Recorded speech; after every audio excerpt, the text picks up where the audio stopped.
Joe Biden tests positive for the pinko pox as Kamala sits back and licks her chops, thinking, it's my time now. I'm going to be president. He's 80 years old. He ain't going to make it. So we'll talk just a bit about what's happening with that and where that goes. David Hogg, as promised from yesterday, interrupts a House Judiciary meeting on assault weapons and gets escorted out. So we'll talk about that and what that means and where we go with that. NPR comes out and says that they're starting to question the corruption involving the Ukraine as Joe Biden falls more and more out of favor. So we'll go over that and talk a bit about that. And the final January 6th hearing of Season 1 is here. I didn't watch, and really, noting the lackluster response from the mainstream media, I don't think anybody else did either. But it was in prime time! What? So we'll talk just a bit about that. It is going to be all of this and more. You are my favorite breakfast tacos. I am Jay Edgar, and this is Contemporary.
Good morning, folks. Welcome to Contemporary. My name is Jay Edgar.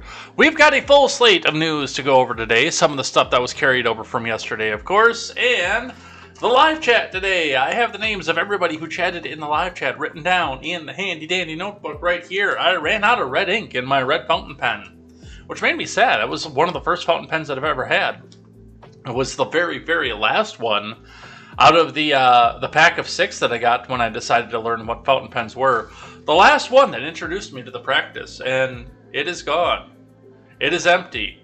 I could refill it if I really wanted to. I could actually take and pry everything back out of here with the pliers, but it's a disposable fountain pen. I can probably just chuck the thing. I went over to blue, and I do recommend, of course, that everybody go and get a fountain pen. It's very satisfying. Don't do it if you're a lefty, I guess. Apparently, if you're a lefty, it smears the ink all over your hand.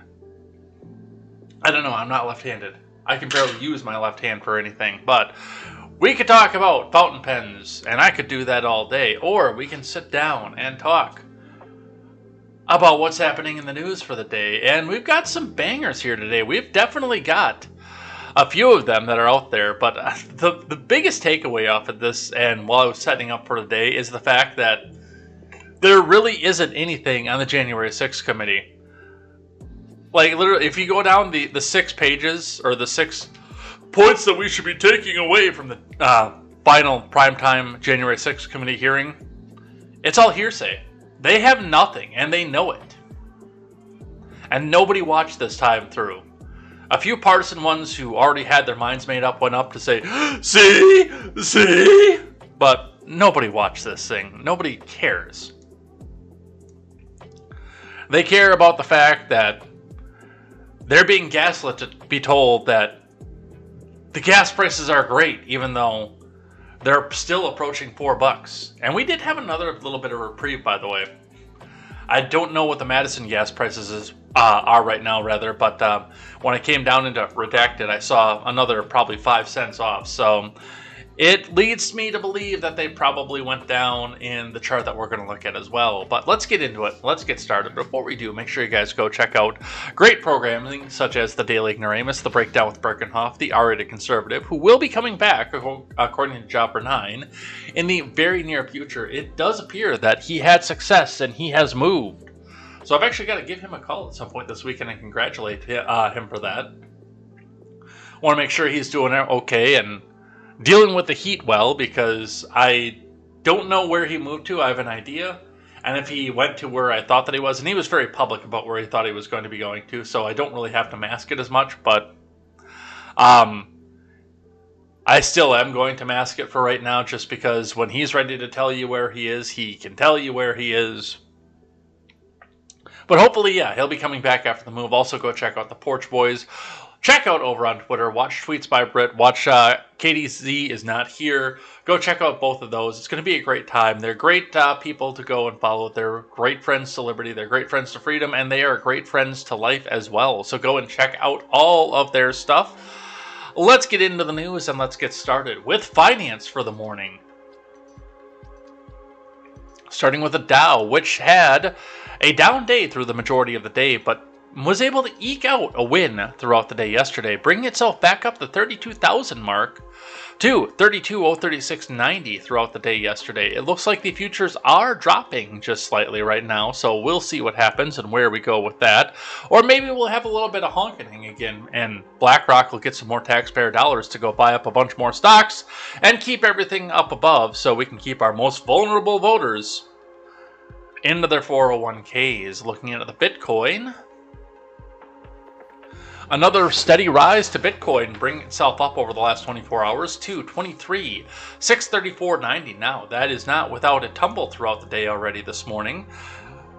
Dropping and then rising again at the beginning of the day, and then dropping again and starting to slowly rise, but still above the 23,000 mark once again. So we'll continue to watch this. Looking at the 5-day, we're not at the highest point that we've been in the high 5-day, but we're getting close. 23,634 is just a few $100 off from the 24,177.10 that we've seen, and a far cry off from the 17,000 that we've seen just recently. So continue to watch the Bitcoin.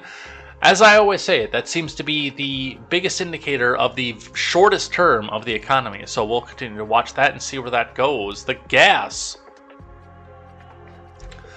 Madison area gas looks like is still $3.78, $3.79, with a $3.81 thrown in there over on Packers Avenue on the BP. That's one that it does not usually make the list, so it stands to reason that it has been higher under most cases. We have had gas and Redacted come down. I didn't look to see what it was in town, but it came down out here in the middle of nowhere where I live, so possibly getting some more reprieve coming into more holiday weekends. We will see.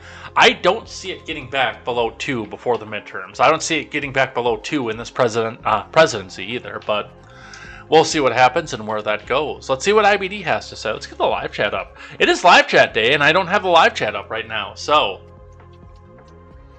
whatever it is that you guys want to say about the news stories coming up here, do make sure that you get in and go check those out, or get your comments in, rather, not check this out, get those comments in, because we will be checking out and reading the live chat at the end of the show today as well, so come back in here and join that.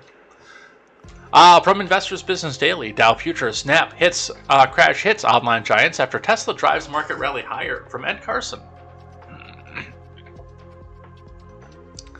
Dow Futures tilted higher early Friday, while the S&P and the Nasdaq fell modestly as Snap weighed on several online giants.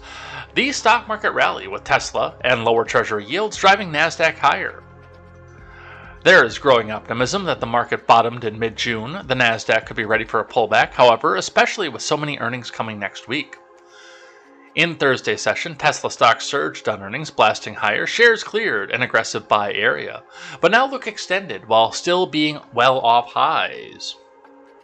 Snap and Intuitive Surgical plunged on disappointing results. Snap stock crashed 30% in pre-market trading, signaling a move just below its mid-June bottom. Shares had closed up 5.6% to $16.38.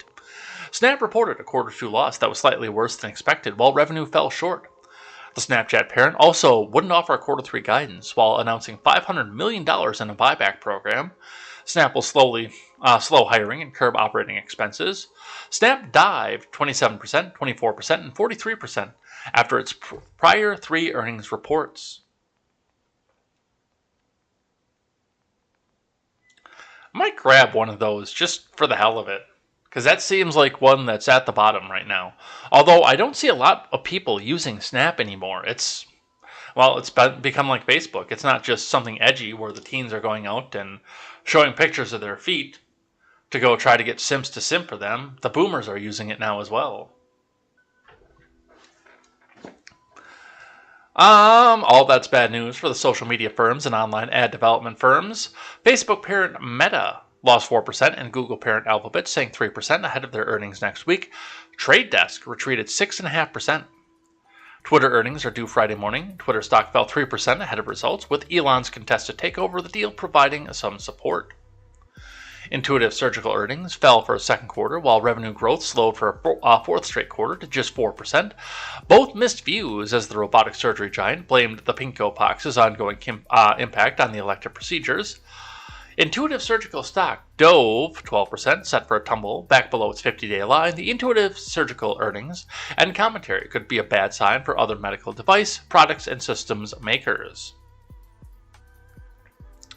Stuff nearby point Ulta Beauty, Ollie's Bargain Outlet, Fortinet, Neurocrine Biosciences, and Quanta Services are stocks setting up. Ollie's Bargain Outlet and Quanta Services are on the IBD leaderboard watch list. Ollie's is on Swing Trader, Fortinet is on the IBD long-term leaders, Ulta Beauty is on the IBD 50 list. Neurocrine Biosciences was Thursday's IBD stock of the day. On the futures, Dow futures rose 0.15% versus fair value. American Express earnings helped, but Verizon sank on its results. S&P sank 0.1%, and the Nasdaq fell 0.3%. Intuitive Surgical is on the Nasdaq, along with Meta Platforms and Google stock. The 10-year yield fell sharply again, down 10 points to 2.81%, back below the 6-month yield. Wow. Maybe we are starting to get a handle on things, but again, I don't trust the government enough to say, yes, everything is all hunky-dory. Sounds a lot more like we've got a midterm to win. Do something quickly. Crude oil prices declined slightly. Copper futures rose over 1%.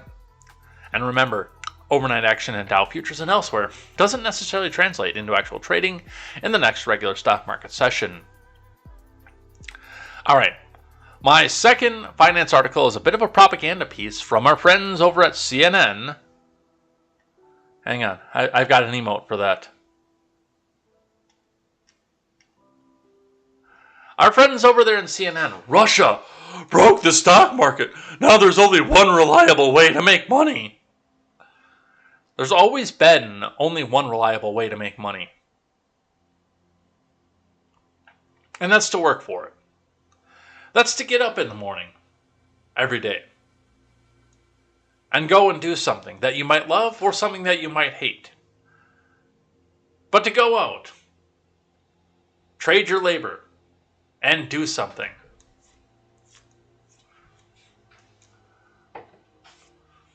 Everything else is speculative. Yes, you might be able to make some money off of something, but it's never been known as a reliable way to make money. Investors searching for safe havens during the worst inflation in more than 40 years are out of luck. As markets sink on fears the economy is headed toward or possibly already in a recession, individual investors are searching for higher ground to protect their assets. Several traditional hedges against inflation have worked well in the past: gold, real estate investment, oil, treasury inflation-protected securities. More recently, crypto was seen as a potential hedge as well. This is not official financial advice. Don't use crypto as your hedge against inflation. Check with your financial advisor before you make that decision. But I'm going to tell you right off the bat, with my experience in watching this every day and seeing what the crypto does in the short term, when people need the diapers, the food, the fuel, etc., don't use crypto as your hedge against inflation. You will be very disappointed. Not official financial advice. In other words, traditional inflation hedges aren't hedging inflation. The cause is a confluence of issues. Inflation is running high on a global scale, and since the pandemic, and geopolitical chaos spurred by Russia's invasion of Ukraine have upended bets that have typically paid off. When inflation hits, investors have tended to put their money in the things that are getting more expensive. That has usually been a winning strategy. In 2021, an analysis by researchers from Hedge Fund Man Group plc and Duke University studied a century of data from the US, UK, and Japan and found that equities and bonds both sinking during an inflationary period. The return on US stocks was minus 7% during 8 periods of high inflation since World War II. Commodities, often the cause of inflation, tend to do well. Gold, oil, and other tangibles all ended inflationary periods in the green, the analysts found. Inflation, by definition, is a decline in the buying power of the dollar and other currencies, but today is different. The strength of the US dollar is growing on a global scale despite purchasing less domestically. Job growth and other economic data remain relatively strong, leading investors to believe that the Fed will continue to raise interest rates at a hawkish clip. That boosts the dollar, which in turn hurts the value of gold. Well, part of what they would like to do is to get you out of hard investments like gold and get you dependent on the US currency. Don't fall for that. Not official financial advice. REITs and cryptos, meanwhile, have not been safe from geopolitical tumult and rising interest rates either, spooking investors. Oil has recently fallen from record highs as the Biden admin works to tap emergency reserves and increase supply. There is question on the legality of that too, by the way, the fact that he is tapping that right now. There is some question on to whether or not he has broken the law by doing that. TIPS were created to protect against inflation by adjusting returns based on changes in the Consumer Price Index. Investors get paid more as inflation rises, but inflation is now at its highest rate since the 80s and TIPS returns are dropping. That's because prices react to what's expected to happen with inflation in the years to come. Inflation reflects future expected prices, and rate hikes by the Fed have been influencing those expectations. Trying to hedge inflation is really hard, said Tom Graff, head of investments at Facet Wealth. Markets are always going to price on what they think is going to happen over an extended period of time, and they're not foolish. Inflation is spiking at the moment, but it's probably not going to continue forever.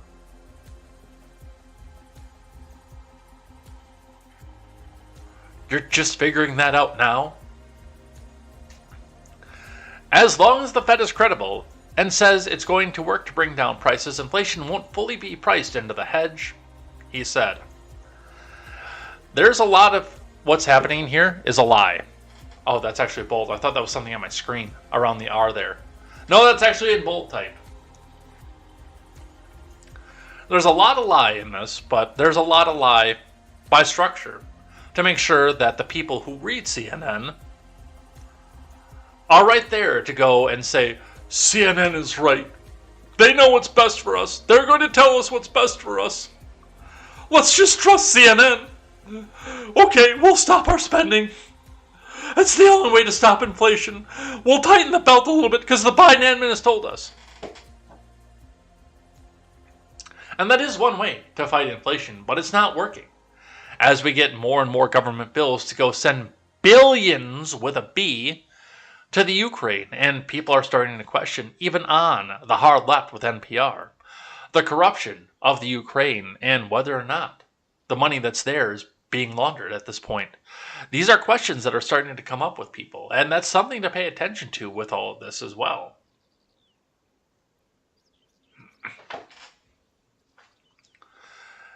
What nobody seems to understand, though, is that the fastest way that you are going to stop inflation, I know a lot of people come back and argue against this because the higher the velocity of the money, the higher the inflation, which is not always entirely true. The fastest way that you are going to stop inflation is to let the people spend, but stop the government spending. Slow down on that printing of money to go back and go deal with pet projects and things like that. Let the markets decide what the prices are going to be. Get the government out of the markets as well, so that they can't go back and set prices or outcompete the private citizens on taxpayer dollars. They can't outcompete private citizens on private citizens' money. And the markets will decide what the prices of things will need to be. And if it's too expensive, the people won't buy them. Even if there's a high demand. If it gets too expensive, the people won't buy. Plain and simple, we're already starting to see some of that as we start to see some of the diminishing returns on things even like food or travel. A stagflationary slump in gas. Because people can't afford to use it. When I have to sit and question whether or not I can afford to go to my mom and dad's house on a weekend. When I have to toil over that, the gas is too expensive. Plain and simple. But, hey, nobody will listen to somebody yelling into a microphone when they have hedge fund managers out there who have vested interest in government spending to tell them what to do for them. But that's what we see off of that. Let's get into the big news of the day. I think the biggest news of the day, well, let's walk that back for just a sec. The biggest news of the day is this dug-up clip from Joe Biden of January 4th of this year, telling you why you need to go and get your booster.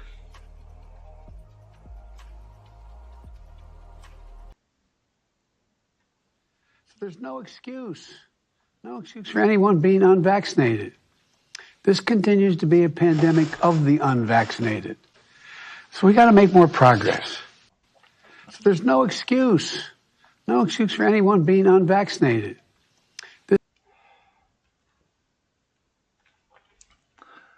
There's no excuse, you guys. None at all. I should have set this up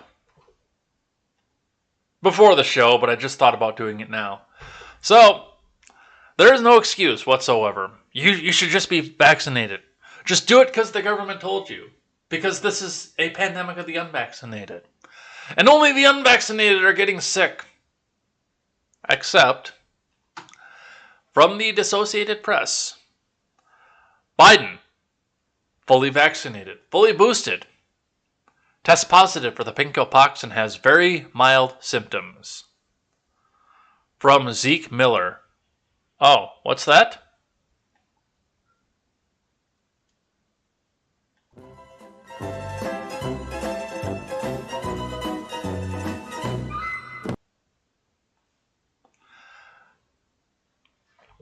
President Biden tested positive for the pinko pox on Thursday and is experiencing very mild symptoms, the White House said, as new variants of the highly contagious virus are challenging the nation's effort to get back to normal after 2.5 years of the pandemic disruptions. And wouldn't you know it, we're starting to get a major wave of the pinko pox.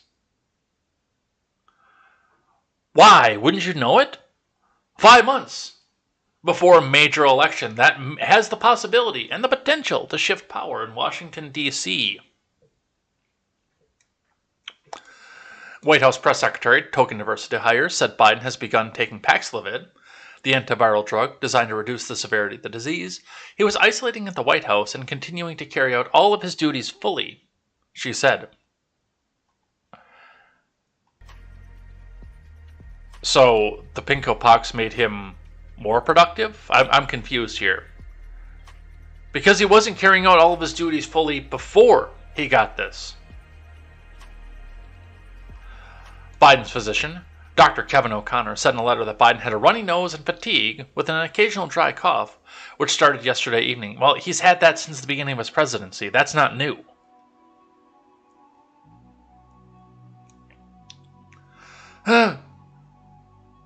Folks! I'm doing great, man. Thanks for your concern, Biden tweeted. He added that he was, I'm keeping busy, man. Kamala, why do you have that frying pan? Biden, 79, is fully vaccinated after getting 2 doses of the Pfizer Pincopox saline solution shortly before taking office, the first booster in September, and an additional dose of saline in March 30th. Diversity Hire described the president's symptoms as very mild and said that Biden has been in contact with members of the White House staff by phone and would participate in his planned meetings via phone and Zoom from the residence. The White House took steps to show the president is busy working despite his diagnosis. It's all a stage show, you guys, by the way. It really is. With Biden tweeting out a picture of himself making calls from the treaty room of the White House. The president spoke by phone to lawmakers in Pennsylvania to apologize for having to cancel his planned trip on Thursday to the city of Wilkes-Barre to promote his crime prevention plans. Figured out what he's trying to get out of. He's trying to get out of a meeting where he's going to a, from what I understand, relatively affluent and financially set city in Pennsylvania to talk about preventing crime in Philly and Pittsburgh. Figured out what he's trying to get out of. Biden also called South Carolina Rep. Jim Clyburn to wish him a happy birthday and congratulate him on receiving an award from the NAACP.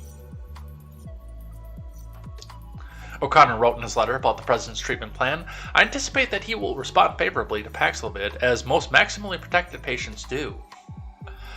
Diversity Hire said Biden had last tested negative on Tuesday, and he will stay isolated until he tests negative again.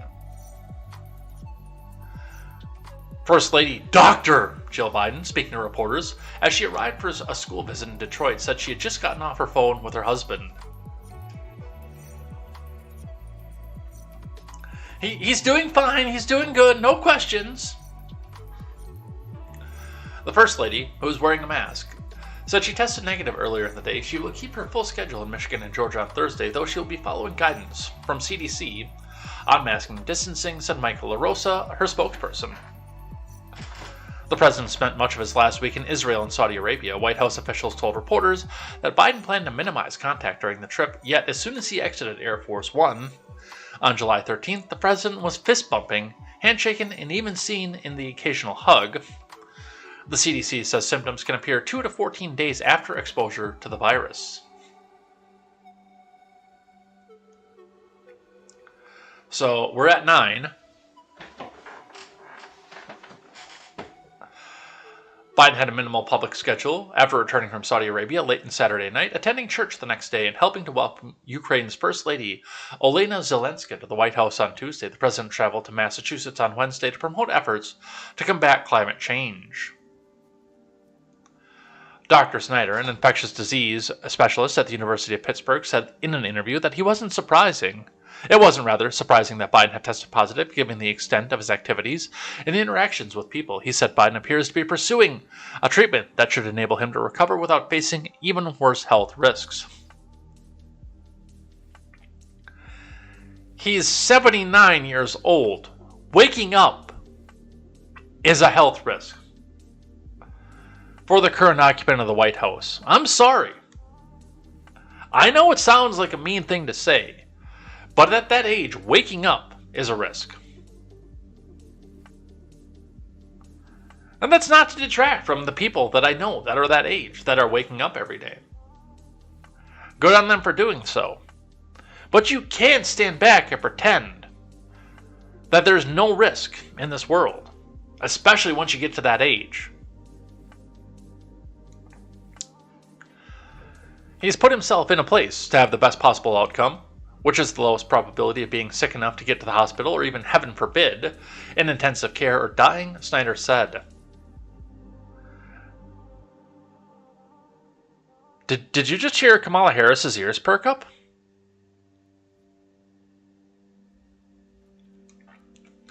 Was that a loud cackle that I just heard in the background? Up to this point, Biden's ability to avoid the virus seemed to defy the odds, even with the testing procedures in place for those expected to be in close contact with him. Prior waves swept through the Washington political class, infecting Kamala Harris, cabinet members, staffers, and lawmakers. Biden has increasingly stepped up his travel schedule and resumed holding large indoor events where not everyone is tested. I don't buy a word of this. There is something fishy going on here. He has defied the odds. No, he hasn't. With all the people that have been in close contact with the president, he has not defied the odds. They just didn't tell you.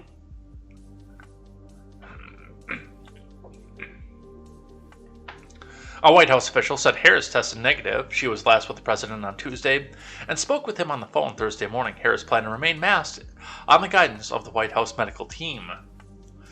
Speaker Pelosi said she had hoped Biden's positive test for the virus would cause more Americans to get vaccinated and boosted because none of us is immune from it, including the president.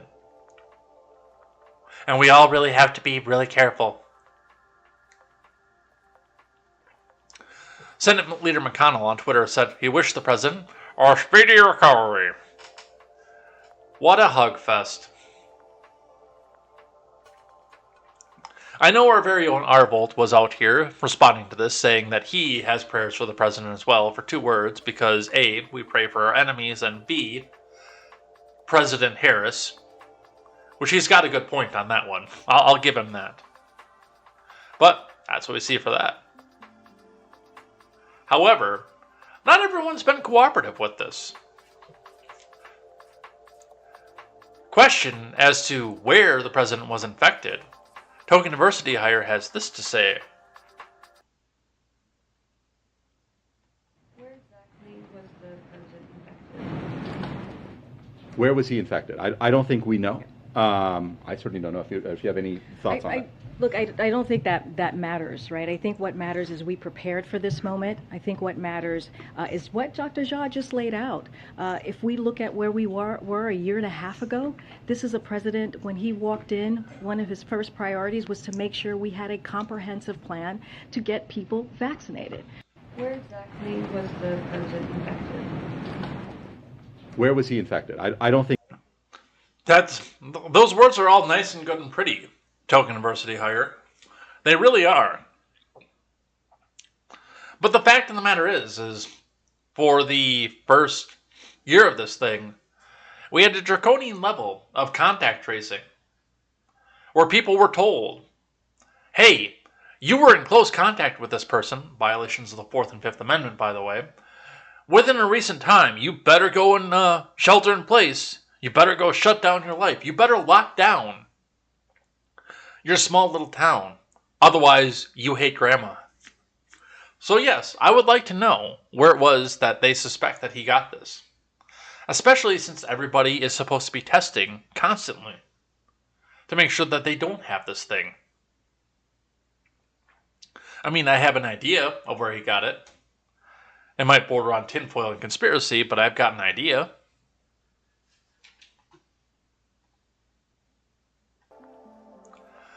Briefly from Fox News, White House doesn't know where Biden caught COVID-19, says it's not important. See, it's not the fact that they don't know, because this is one of those things where A, you can get false positives and false negatives, but he has been symptomatic, so I don't call this a false positive.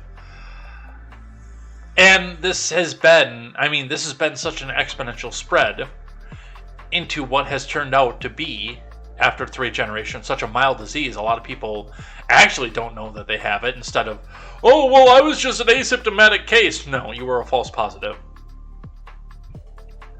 That it would be next to impossible to determine where it came from. In reality and practice, like I say, I have a theory, but in reality and practice, we'll never know. It's the fact that they say it's not important. They tried to shut down, isolate, 2 weeks to slow the spread. Hey, here's everybody that you've been in contact with that's had this. Download this app on your phone so we can see who you've been in contact with. So we can track your movements, all this other stuff. For them to come back out and say that it's not important, that's the part that irks me. I don't really care where he got it from. I care that the people who wanted to track every move that you made for 2 years now suddenly think that it's not important. White House Press Secretary token diversity hire said Thursday that it doesn't matter where President Biden contracted the pinko pox, and the most important thing is that he was fully vaccinated and double boosted. And it didn't prevent him from getting it.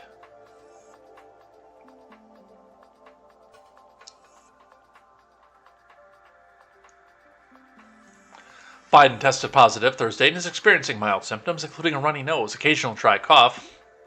Again, that's what he had. He's had that since the beginning of his presidency. And fatigue. Fatigue. He's 80 years old. Fatigue. Reporters asked Dr. Ashish Jha, the White House coronavirus response coordinator, during a press briefing where Biden may have caught the virus. After Jha said that he didn't know, diversity hire interjected to say that it's not important. Look, I don't think this... Wait, no. Let's token diversity hire. Look, I don't think this matters, right? What I think matters is that we're prepared for this moment, she said.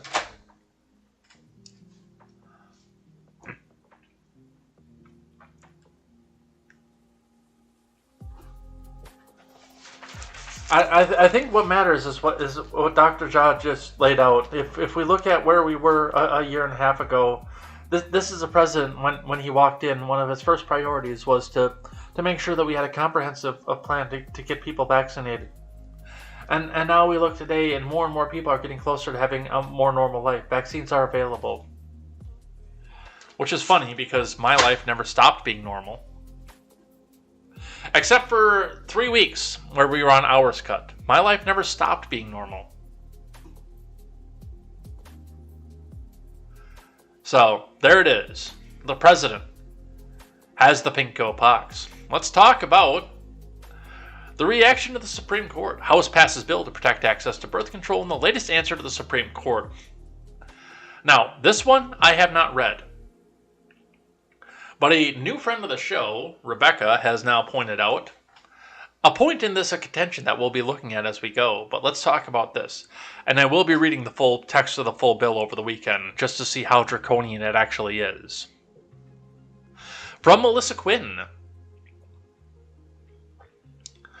The House on Thursday passed legislation that would protect access to birth control, the latest move in a broader effort by Democrats to enshrine into federal law rights that they fear could come under threat by the Supreme Court, following its decision to wipe away the constitutional right to an abortion. You didn't have the constitutional right to an abortion unless you punched yourself in the stomach.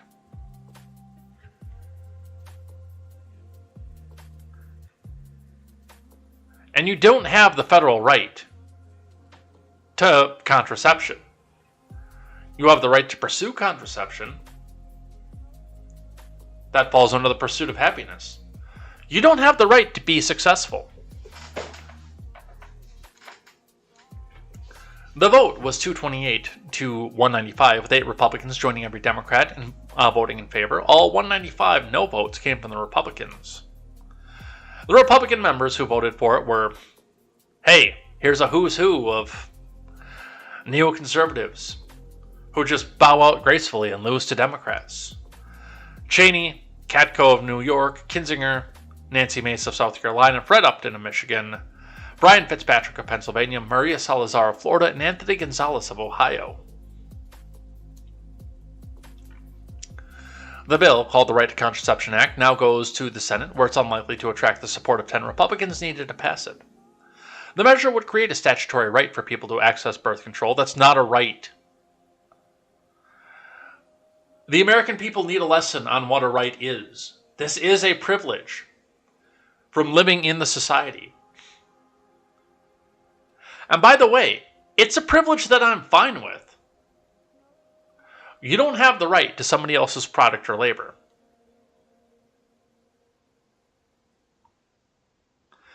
And if the people in your state house decide that they want to go back and outlaw these things, you should vote those people out. Get rid of them. because they don't have your best interest at heart.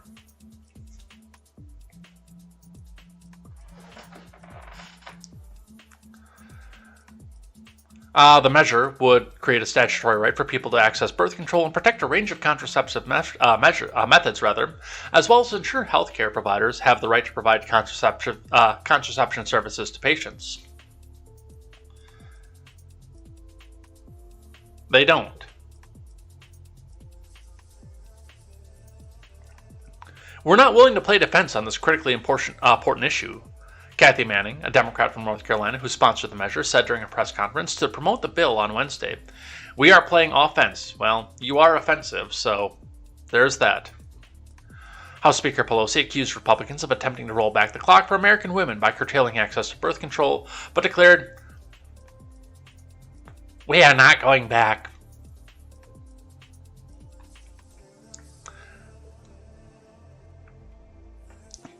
There's Pelosi still. This is their moment. Clarence Thomas has made that clear right down to the fundamentals of privacy they want to erase, Pelosi said of Republicans. With this passage, Democrats will make clear that we will never quit in the fight against their outrageous right-wing assault on freedom.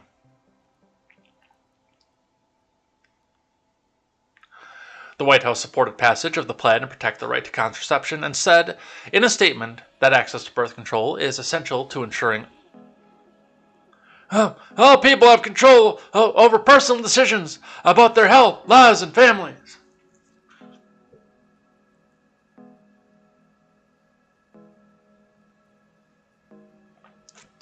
Condoms break. The pill fails. Plan B fails. There is only one guaranteed way to make sure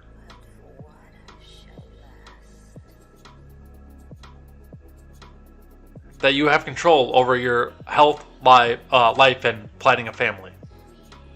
But they're not ready for that decision.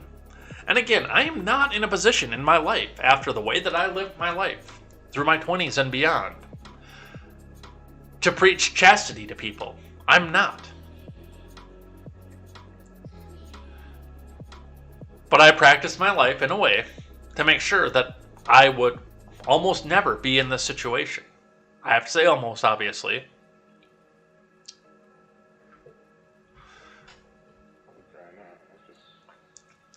The White House supported passage of the plan to protect the right to contraception and said in a statement that access to birth control is essential to ensuring all people have control over personal decisions about their own health, lives, and families. Together with a pair of bills aimed to ensure abortion access, which passed the House last week, and a measure that protects same-sex interracial marriages, the proposal involving access to contraceptive services is Democrats' rejoinder to the Supreme Court's decision last month to overturn Roe v. Wade, which legalized abortion nationwide. 5 conservative justices, including, we know the history of this one here. There is no right to birth control. There's no right to an abortion.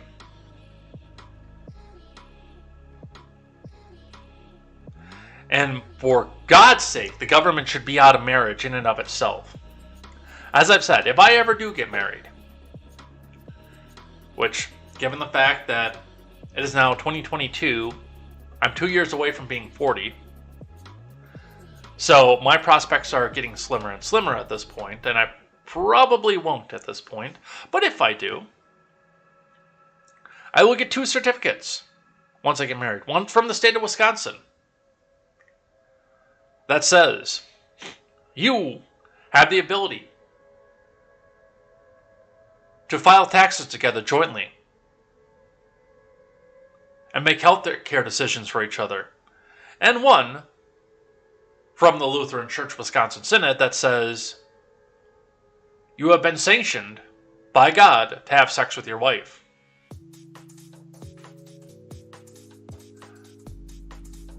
And I will probably burn one of those 2 licenses. And you can probably guess which one, because there's only one of the 2 that I would care about.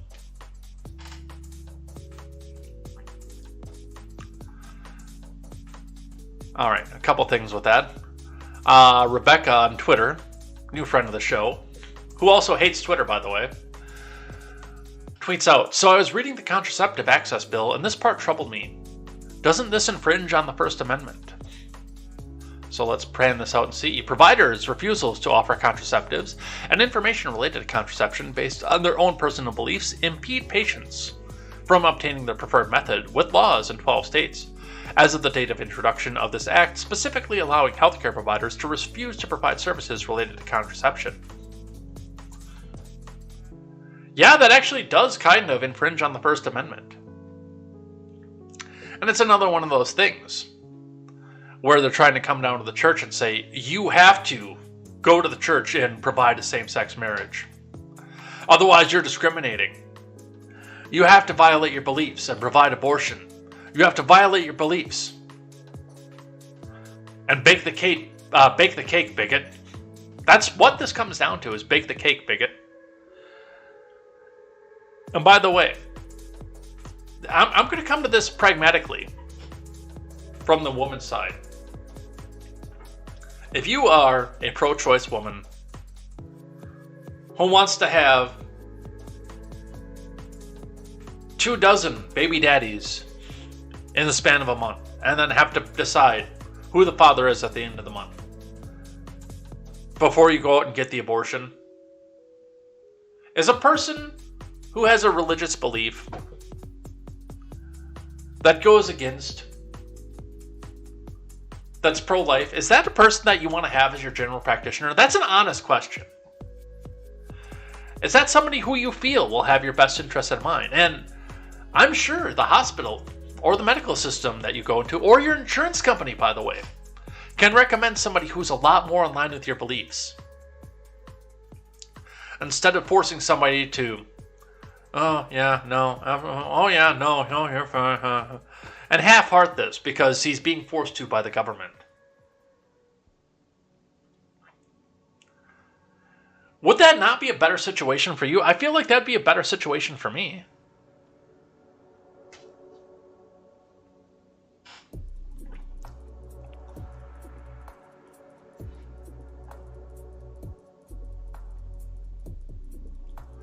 All right, that's what we have on that. I'm going to read the bill, and I'm sure we're going to get more news about that once it hits the Senate. So I will be more educated on what's actually in this bill when we get there. Let's talk about David Hogg. So this was actually, I found this while we were on air yesterday, while we were watching another video. But David Hogg decided that he needed to get his 2 cents in during a House Judiciary hearing on assault rifles. Let's listen.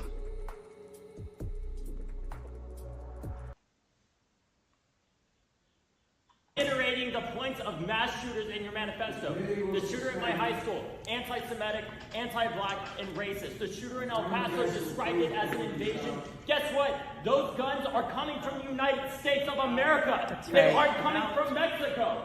They are not coming from Mexico. You are reiterating the points of a mass shooter, sir. Sir, you are perpetuating this violence.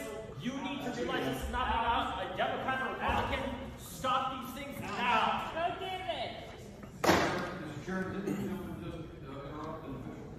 Whoa.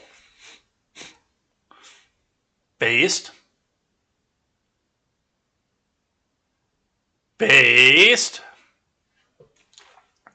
I don't even know who put that up there, but that's based right there. We'll watch this video one more time, though, because I know I didn't have the volume up right off the bat. Reiterating the points of mass shooters in your manifesto. The shooter at my high school, anti-Semitic, anti-black, and racist. The shooter in El Paso described it as an invasion. Guess what? Those guns are coming from the United States of America. They aren't coming from Mexico. They are not coming from Mexico. You are reiterating the points of a mass shooter, sir. Sir, you are perpetuating this violence. You need to realize this is not about a Democrat or Republican. Stop these things now. So what's funny about that is that, of course, Mr. Hogg is only referring to the highly publicized mass shootings. The ones that were selectively chosen to make big headlines because the shooter happened to be white, happened to be young, happened to be able to, honk honk, legally buy the evil black scary rifle and had been pushed to go to the evil black scary rifle, honk honk, by his handler, honk honk, with a firearm that did come from within the United States. And these are the same people who try to claim that anything that was involved in a mass shooting other than the ones that are highly publicized, oh, those come from over state lines. Well, Mr. Hogg, I've got some news for you. Of course, that's the semi-autos, the pistols, the semi-auto rifles that are doing that there. But when it comes to the automatic weapons that get used in the other mass shootings that happen, the ones that you don't talk about because they happen in a demographic area that is very inconvenient to your cause, when you're talking about those particular mass shootings, many of the automatics that are used in there, including the ones, by the way, that shot up a funeral in Racine. And yes, we listened to that video numerous times. There was automatic gunfire that was going on in that one. Are coming from out of the country. Sometimes from Mexico. You disingenuous little twit. From NBC. Activist David Hogg removed from House hearing on an assault weapons ban.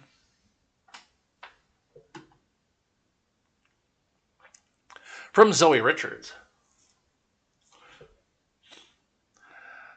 Activist and pencil-necked twit David Hogg was escorted out of a House hearing on banning assault weapons. I'm not going to call him a Parkland shooting survivor either, by the way. I know that's what it says on the bottom of the screen, but I'm not going to call him that because he wasn't a Parkland shooting survivor. He wasn't there. He got on his bicycle and rode it back to the school once he found out that he could become famous for something. Let's see. After shouting at an Arizona Republican who suggested the weapons that were needed to guard against an invasion at the U.S.-Mexico border. During a hearing on Wednesday hosted by House Judiciary Committee, Hogg interrupted Rep. Andy Biggs as the lawmaker characterized the border crossings as an invasive threat and argued that the Democratic bill to ban certain semi-automatic rifles would prevent Americans from protecting themselves amid an invasion on our southern border. Hogg stood up in the audience and shouted, "You are reiterating the points of mass shooters in your manifesto. The shooter at my high school, anti-Semitic, anti-black, and racist." Somehow I don't believe that, because we would know about that before he yelled that just now. The shooter in El Paso, described as an invasion. That one I'll give to you, because that one he did have in his manifesto. So his FBI handler knew the trigger words to use for that one. Guess what? Those guns are coming from the United States of America. They aren't coming from Mexico. Hogg tweeted a video of the incident where he was seen being escorted from the hearing by security. When reached for comment, Capitol Police told NBC News in an email he was told to be quiet or leave. He left. The bill under discussion, Wednesday's hearing was introduced by David Cicilline of Rhode Island, who played audio from the Marjorie Stoneman Douglas High School shooting in Parkland that left 17 people dead in 2018. Hogg was a student at the time, but not there. President Biden last month called on Congress to pass measures including a ban of assault weapons. The House has not brought such a bill to the floor.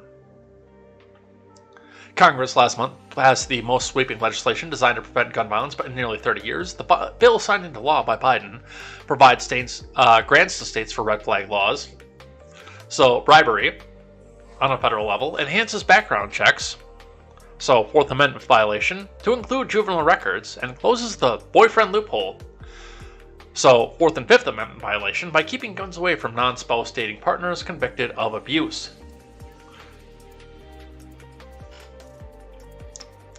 So, David Hogg decided he needed to be famous once again. More from that hearing. Benny Johnson tweets out, "Immigrant Republican. Congresswoman goes ballistic on gun-grabbing Dems in fire rant. You're playing politics with people's lives. We cannot take rights from law-abiding citizens."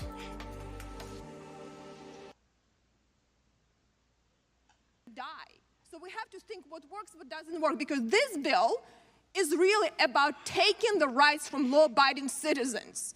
And that is a problem that we have a big difference. So we have a lot of debates here about a different position, and we go on this series, and I'm not academic, okay? I'm not going to go, and I don't care what this law is. The laws are not for academics. We are the belief of this rights of Second Amendment rights as American citizens or don't believe. And if we don't believe, then we better tell us our children and grandchildren that they are not protected against foreign and domestic enemies and tyranny government. And they're not protected from bandits, and they're not going to be protected and guaranteed their life and safety protected. And as a woman, I truly believe is an ultimate equalizer, and only people like immigrants like me and women are going to be suppressed in this right, because they're the first one. I've had personal experience on that, because somehow it looks suspicious speaking as an accent. So I will defend these rights for the all people and all immigrants who came to this country to have these freedoms. That is what differentiates us against everyone else. That's why people are willing to come to this country, even illegally to cross the border, because they want to have freedoms, not oppression and suppression. And I really value this right, and I hope my other side will start thinking about it. We're playing politics with people's lives. There are some things that needs to happen. We need to educate our children. In our country, we need to understand that it is a weapon. You have to have respect. You have to have safety. You need to do that. You know, we have to expose our children to this. But we cannot take rights from law-abiding citizens, and we cannot have these academic debates. It's a real life and death situation. We have to look what's happening in other countries. You know, and I think we need to make sure that we care about what has made our country the greatest in the world. And I have disappointed Mr. Chip Roy, but I would not support this amendment for that reason, because this bill, it is infringement on the rights of me as a law-abiding citizen. And it will never stop any bandits, unfortunately, but we do need to have tools to stop that. And I'm going to yield to Mr. Chip Roy. Well, I think the gentlelady. That's a lot of information in 2 minutes. But it's pretty base, too, actually. I'm kind of impressed by being able to hear this and hear somebody from another country. Yeah, that's the important part of this. That is probably the most important part of this, is that this is a weapon. Even down to your smallest little 22 LR plinking gun, it is still a weapon. It is meant to cause harm. Hopefully to somebody who is attempting to cause harm to you first. But that is what it is. It's the same with a sword, with a club, with a rock. It is a weapon, and you need to have respect for it. And we need to educate people to have respect for it. I did a little bit of research on this lady while she was talking here. It does appear that she is a Ukrainian-born representative from Indiana with a lot of stuff to say. Coming from an oppressive regime as well. Wanting to have a gun behind every blade of grass. And do keep in mind that our government has no problem arming the citizens of Ukraine, but do not want you armed. They want to arm the citizens of Ukraine to keep them from, or to help them stand up to an oppressive government, but they don't want you armed. So, kind of happy to see that. But on the other side of that, coming out of New York and the draconian laws that they have, NYPD News says, I can't believe I'm about to read this. Bead blasters shoot gel water beads propelled by a spring-loaded air pump, making them an air rifle. Air rifles are a violation in New York City and are unlawful to possess. Violators found in possession of these will be issued a criminal summons and the weapon will be confiscated. Are you kidding me? What is this thing?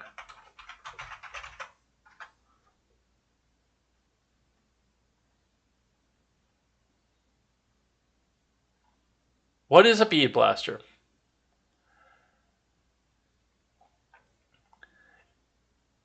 It's a children's toy. Splatterball Full Auto 375 Mini Water Bead Blaster Kit. It is a toy. It's actually a toy. Now, of course, it is a toy that should be respected because you'll put someone's eye out, kid. But still, don't point it at the face and tell everyone else it. I mean, is a paintball gun, is that an air rifle? Under these definitions, actually, I think it would be. Is this actually where we're going with this?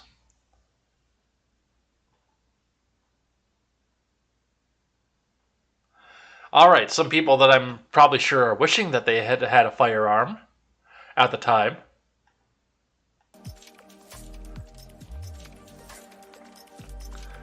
Man shot and killed near Law & Order set in Brooklyn, according to sources. From Nicole Johnson, Mira Wassef, and the Associated Press. A man was fatally shot in the face near the set of Law & Order in Brooklyn on Tuesday morning, according to law enforcement sources. Authorities found Johnny Pizarro, 31, with multiple gunshot wounds to the head and neck, inside a red car parked near 229 North Henry Street around 5:15 a.m., sources said. The 3 shell casings were found inside the vehicle, sources said. Yeah, it sounds like that was a grudge of some sort. Or an honor killing of some sort. The victim was taken to a nearby hospital where he was pronounced dead, police said. The man works for Broadway Stage Company and was reserving parking spots to film a new episode of Law & Order, the NYPD spokesman said. A witness said he was sleeping in his vehicle across the street from the incident when he was awoken to the sound of 3 gunshots, according to the sources. The witness also saw an unidentified man fleeing the scene, sources said. Guessing drug deal gone wrong there. There have been no arrests and the investigation is ongoing.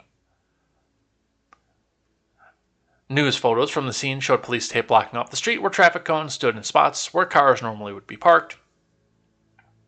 No filming was going on at the time of the shooting, according to an NBC spokesperson. I'm guessing he was trying to get some heroin. He didn't have any money for heroin.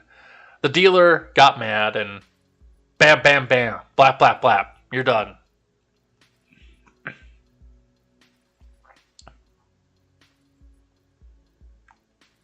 Some more people who probably wish that they had some rifles to stand up to an oppressive government.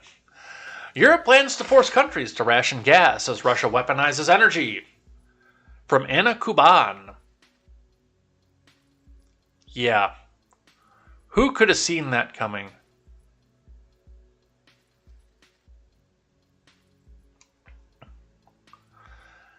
The EU has unveiled its emergency gas rationing plan a day before it fears Russia could drastically cut the flow of natural gas to the continent. The Save Gas for a Safe Winter plan announced Wednesday sets a target for the 27 member states to reduce their gas demand by 15% between August and March of next year. That reduction is based on countries' average gas consumption during the same months over the previous 5 years.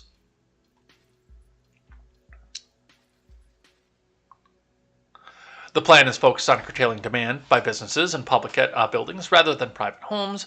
Among the proposed measures, the EU Commission is encouraging industry to switch to alternate energy sources, including coal where necessary, and to introduce auction systems that compensate companies for reducing their gas consumption. The Commission is also hoping to pass a new law that would give it power to force states to reduce their demand for gas. That's going down a road you don't want to go on.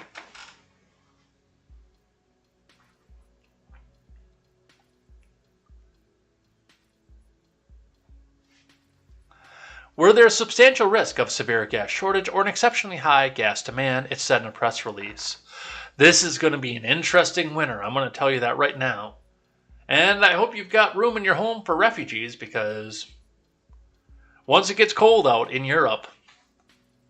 Hey, you're cold over there? You're displaced by Ukraine. Hey, come on in. We'll find a place for you. I bet there's a red state that'll take you. Vote for me. No, I don't care that it's illegal. Vote for me. EU Commission President Ursula von der Leyen said Wednesday that a total shutoff of Russian gas was a likely scenario. Russia is blackmailing us. Russia is using energy as a weapon, she said in a press conference announcing the new plan. The pipeline is a vital artery linking Russia's vast gas reserves to the continent via Germany. It delivers 55 billion cubic meters of gas per year, or nearly 40% of the bloc's total pipeline imports from Russia. This is getting fun.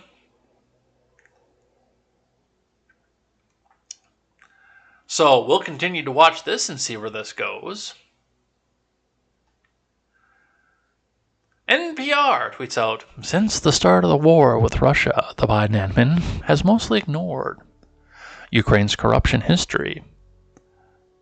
Now questions have resurfaced about its suitability as a recipient of massive infusions of aid.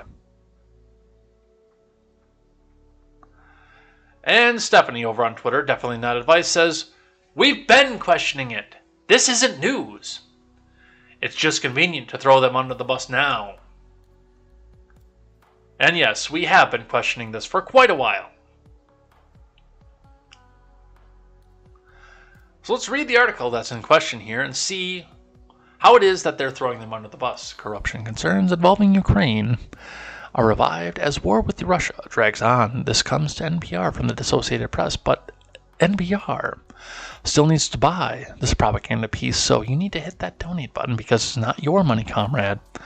It's our money. Hit that donate button because they need your money to offset the taxpayer money that they wasted, to tell you how communism is glorious and evil Donald Trump is bad. So hit that donate button. NPR, never printing reality. National Progressive Radio. Let's see what it is that they have to say.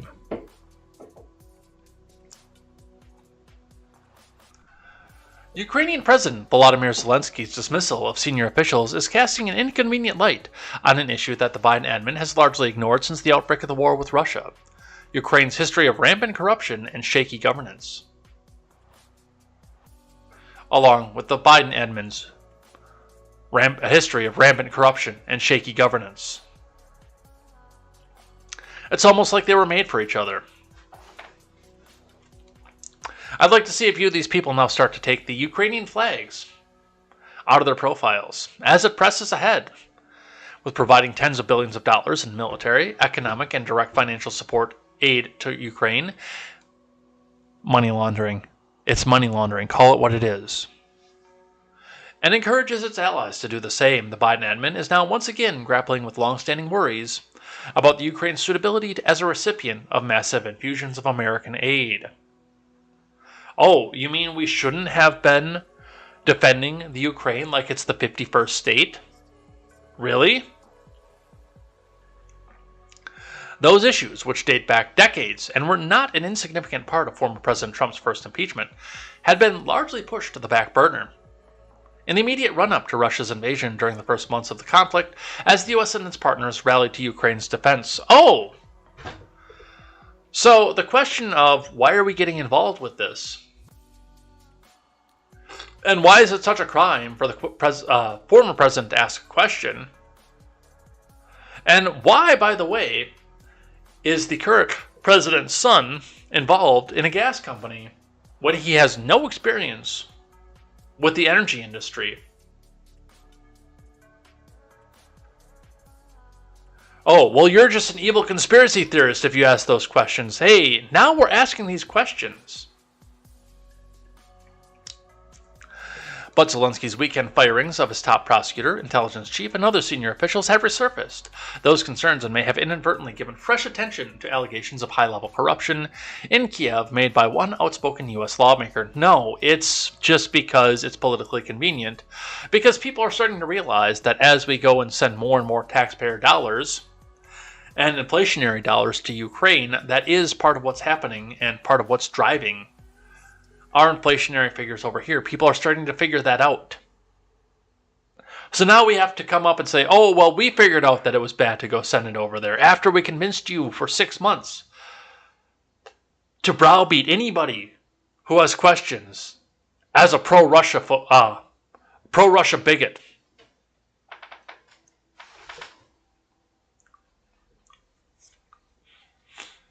It's a delicate issue for the Biden admin, with billions of aid flowing to the Ukraine. The White House continues to make the case for supporting Zelensky's government to an American public increasingly focused on domestic issues like high gas prices and inflation. High-profile supporters of Ukraine in both parties also want to avoid a backlash that could make it more difficult to pass future aid packages. U.S. officials are quick to say that Zelensky is well within his right to appoint whomever he wants to senior positions, including the prosecutor general, and remove anyone who he sees as collaborating with Russia.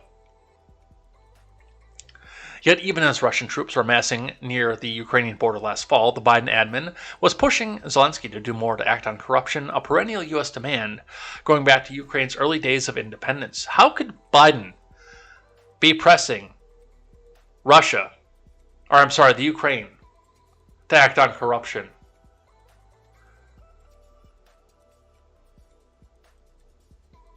They think we don't know. NPR thinks that we don't know what is happening with this. They think we didn't see it.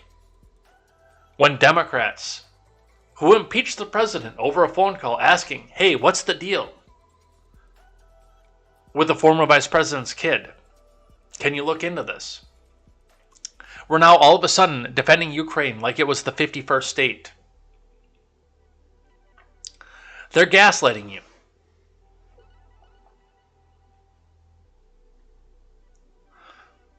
Some more foreign news here. This is a couple days old, but we still need to go look at it. Wall Street Silver says, breaking news.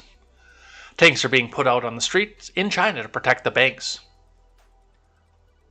This is because the Henan branch of the Bank of China declaring that people's savings in their branch are now investment products and can't be withdrawn.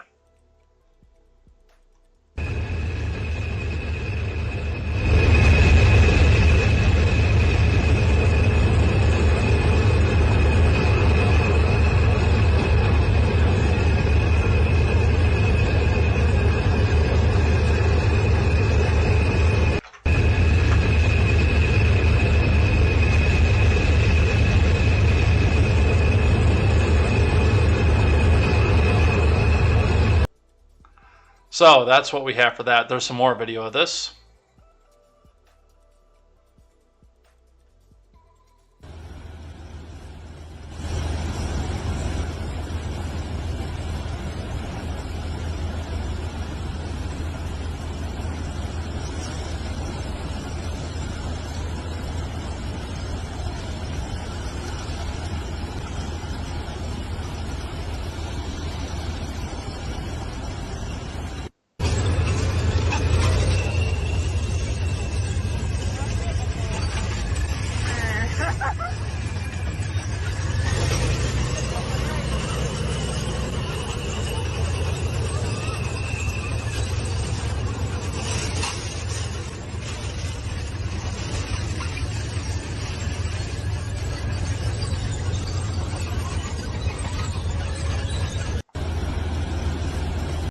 By the way, did you see all that climate change coming out of the side of that tank?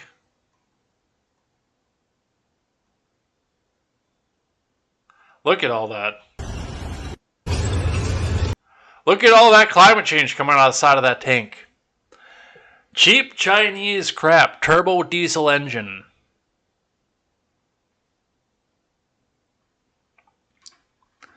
By the way, Japan, then we're coming back into the point where they're going to try to jam the fear down your throat because it's politically advantageous. Japan, leading mask wearing and over 62% of the population boosted, reports 195,161 new COVID cases, the highest single-day increase on record. Lock yourself in your homes, mail in those ballots. Reading from NDTV, video shows tanks protecting crisis at banks in China. Internet says history repeats itself. Yeah.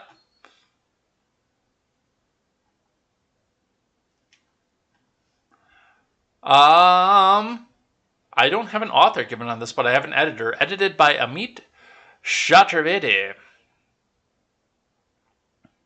A video shows tanks lined up on a road in China has shocked the internet, quoting local media outlets. Users on Reddit are saying the footage is from Rizhao in Shandong province, and the tanks have been deployed to protect the local branch of the bank at the heart of the scandal. The issue first surfaced in April when South China Morning Post, in an article, said that residents of Henan and Anhui provinces were denied access to bank accounts due to a system upgrade.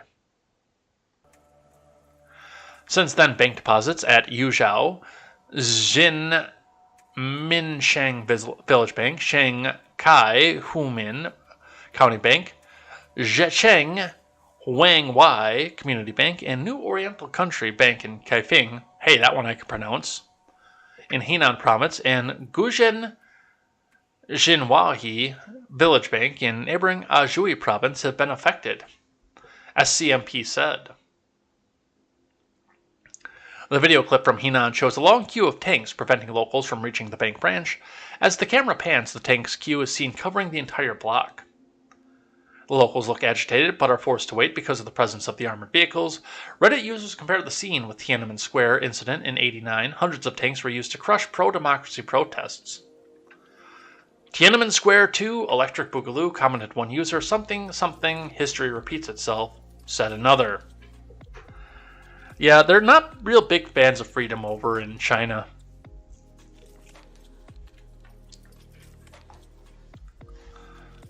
Here's a finally for you. From Fox News, David Dorn murder. St. Louis man found guilty in death of retired police captain during the night of looting. Let's see. The night of looting happened, it started in, and I believe this was right at the beginning too with David Dorn. That started in, let's say, about the last week of May in 2020. It is now the second to last week of July in 2022. Boy, that right to a speedy trial, huh? From Michael Ruiz.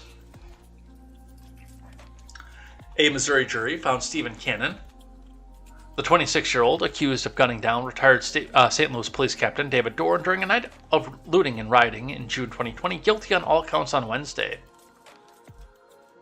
Justice has been served, his family told reporters outside the courthouse in videos posted online. The trial had gone to jury just hours earlier when the defense rested its case. Court records show jurors twice asked the court questions before returning to the verdict, just over 3 hours of deliberations. Good. If they had the evidence for it, good. Get this dude off the street.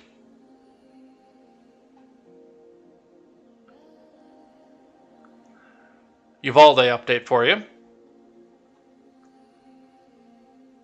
This is the moment when police kept Uvalde officer Ruben Ruiz, gun in hand, from storming the classroom where his wife had been shot. She said she shot.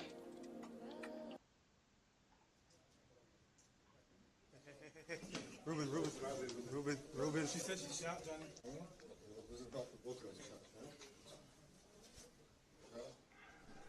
There would not be enough men in that line.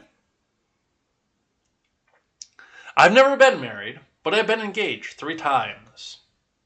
And the way that I felt about all 3 of those women is enough. There would not be enough officers in that hallway to keep me out of that room. I am telling you right off the bat.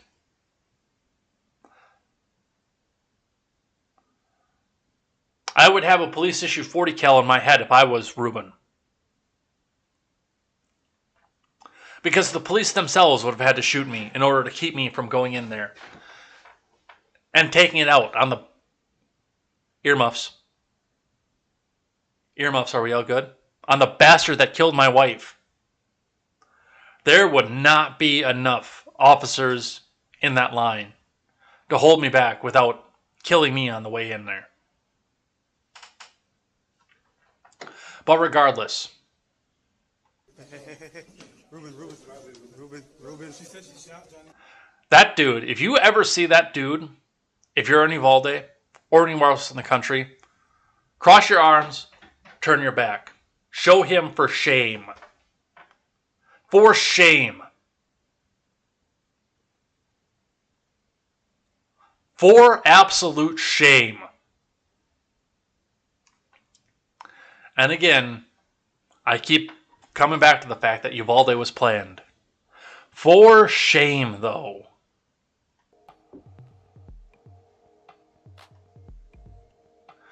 A little thread that I got into and had a little bit of fun with as we were going through here. You'll see some of my replies as we look through, because I commented on some of the best ones here. Punished Rose Sark at Free Rose Dark on Twitter says, "What will your position be after communism is achieved?" My position would be dead, with a few revolutionaries coming with me. Vernalization says, "I'd be an important thinker, creator, innovator, artist, idea. I could imagine myself teaching refugees JavaScript, or developing ways to provide clean drinking water to 1 billion people and more." To which I responded, "You'd be in a factory 7 days a week, in the hopes that you get 4 ration tokens." Mothra Eats Fascia says, "An actor and a writer, except this time I can actually tell the stories that are important to my community." I replied, "To the mines, peasant." And I'm going to address actually both of these together. All 3 of these together, actually. Because they're all 3 going to come out in the same vein. So, American Wage Slave, SOS USA, says, "I intend to write young adult fiction on the side, no matter what. For a day job, I'd just like to be a mid-level overseer counselor at a high school university." Which I said, "You'll be a rock breaker." And Alejandro, with the hammer and sickle in there, says, "I will write the books on the mornings, play football in the afternoon, and drawing in the evening without ever becoming a writer, an athlete, or a painter." To which I said, "You will be a coal miner." Now, all 3 of these fall actually into the same kind of vein. "I'll be an actor and a writer." No, you'll be to the mines. And that's if these people even survive. "I intend to write young adult fiction," this one especially, "on the side no matter what. I will write books in the mornings, playing football in the afternoon." Yes, no, that's not going to be what happens because, well, first off, all 3 of these will get, oh, no, sorry, all the artist positions are filled. You'll have to go to the salt mine. But further, what do you think is going to happen? Have you ever read a young adult fiction? A novel? Divergent? The Hunger Games? Maze Runner? Such like that. They always seem to be rising up against the government. This person here, we've read your novels because you don't own the means of production of them. It sounds to me like you're trying to inspire people to rise up against the government, against the wall. Oh, you're writing books. Your books do not comport with the glorious state. Against the wall.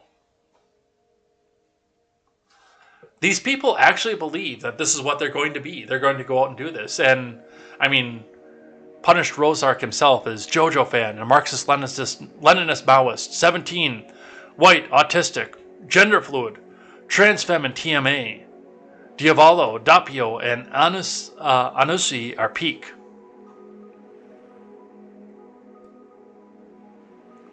I don't know what half of the stuff in that bio means, but I know that this person has some actual mental issues here, but yeah, most of these people that are responding to this would either be deceased under communism or be into the mines because, hey, we need... And there's some of them out there that actually believe... I had a reply came back into this when I mentioned that that person would be out breaking rocks. Said, "No, rock breaking is boring. All that stuff would be automated." I said, "No, that wouldn't be automated. You're the machine in glorious communism, and you're damn happy for the opportunity. Because it means you're still alive."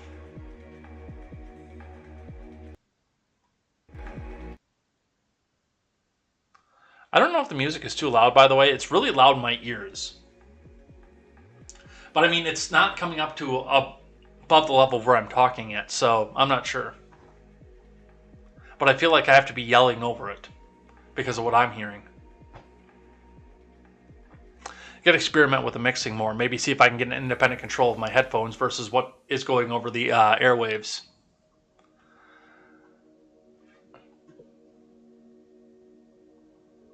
Let's see. Lee Zeldin, New York GOP gubernatorial candidate, attacked at a campaign stop.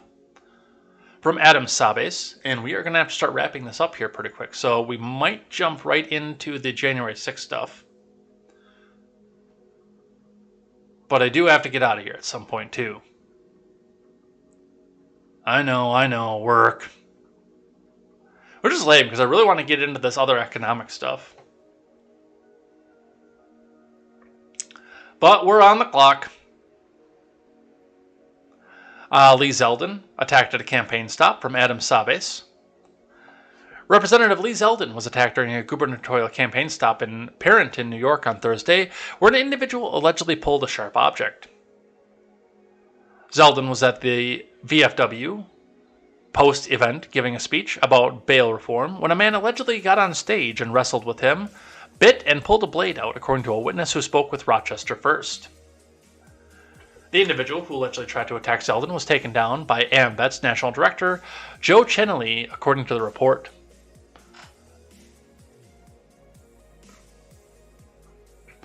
After the attack, Zeldin went back on the stage and continued talking, according to the report. The Monroe County Sheriff's Office told Fox News that it's aware of an incident at the speech of the gubernatorial candidate, Zeldin, this evening. A suspect in custody in major crimes is investigating. We will update as further information becomes available. Kathy Hochul said that she condemns the incident in the strongest terms possible.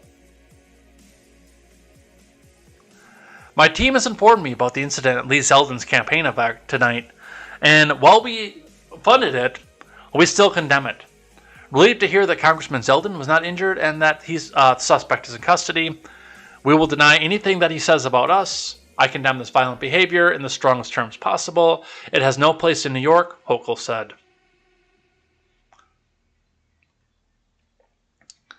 All right. I got one piece of finance that we're going to touch on. Stop panicking about inflation, BlackRock CEO tells investors. We're going to get through this. Meaning, buy more investments, please! Please, our hedge funds are failing!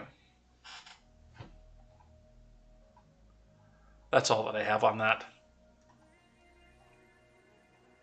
So this was interesting, and I don't have a lot to say about this because a lot of people aren't reporting on this. I don't think a lot of people watch this. But we'll look at the takeaways from this from CNN. Going all the way back up to the top, because I did pre-read some of this. Takeaways from the January 6 hearings on day 8. From Marshall Cohen, Jeremy Herb, and Zachary Cohen. The January 6 Selfie Fest Committee in its final public hearing until the fall.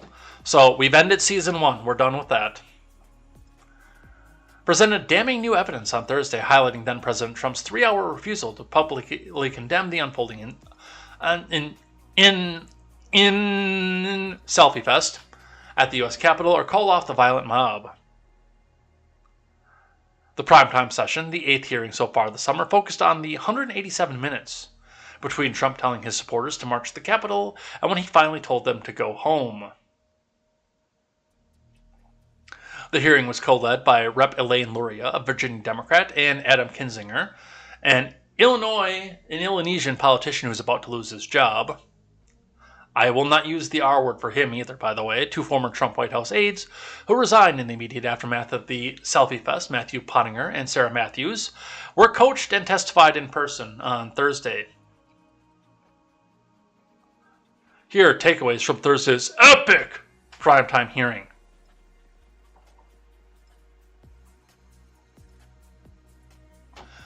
Trump chose not to act. The committee used Thursday's hearing to show how Trump not only failed to act, but chose not to as he watched the violent assault on the U.S. Capitol unfold. Several witnesses with first-hand knowledge of what was happening inside the White House told the committee that Trump did not place a single call to any of his law enforcement or national security officials as the Capitol attack was unfolding, according to previously unseen video testimony played during Thursday's hearing, cut up, not done live, and with no sort of cross-examination. The panel said it had confirmed in numerous interviews with senior law enforcement and military leaders, Vice President Mike Pence's staff, and D.C. government officials. None of them, not one, heard from the president that day, Luria said. Hearsay.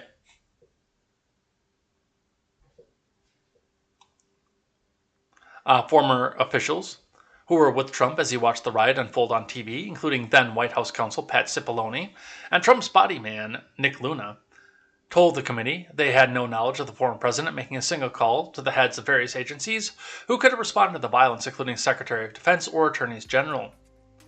They had no knowledge. That doesn't mean that it didn't happen.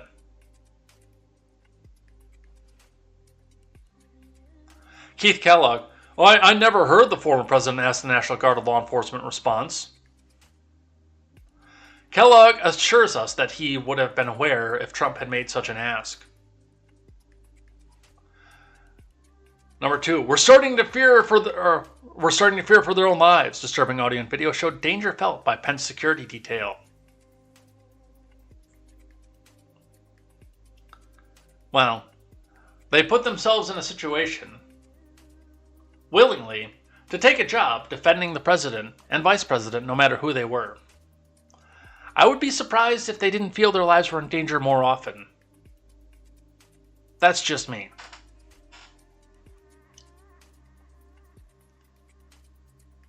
Here's some Secret Service radio traffic.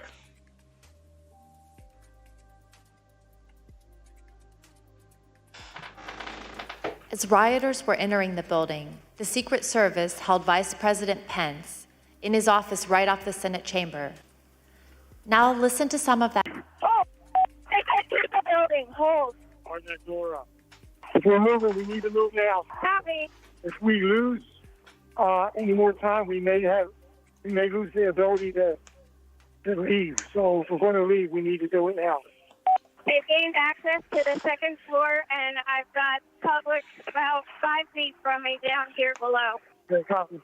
They are on the second floor, moving in now. We may want to consider getting out and leaving now. Copy. Will we encounter the people once we make our way? Repeat. Encounter any individuals if we made our way to the. There's 6 officers between us and the people that are 5 to 10 feet away from me. Stand by. I'm going down to evaluate. Go ahead. We have a clear shot if we move quickly. We got smoke downstairs set by unknown smoke set downstairs by the protesters. Is that route compromised? We have this is secure. However, we will bypass some protesters that are being contained. There is smoke, unknown what kind of smoke it is. Copy. Clear, we're coming out now. All right, make a way.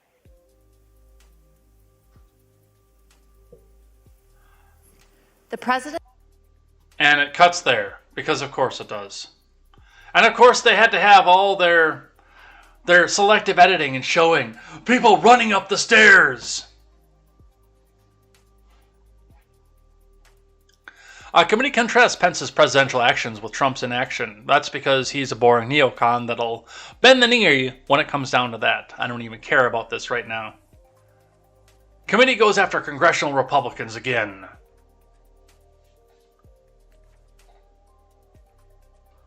Yeah, it's pretty heroic to be able to do that when they can't come in and defend themselves.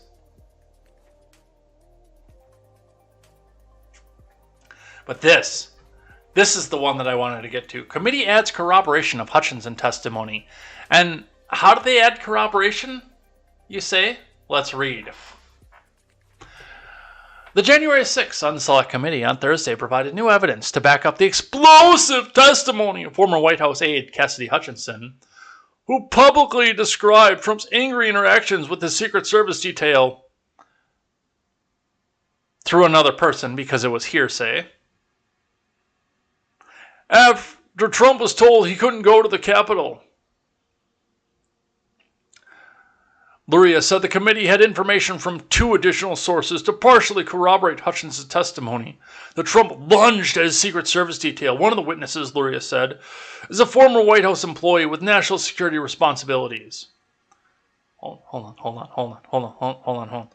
While the individual was not named, Luria said the official testified that Tony Ornato, then Trump White House Deputy Chief of Staff and current member of the Secret Service. There are people willing to stand up live and testify against this. Unnamed staffer. Just trust us.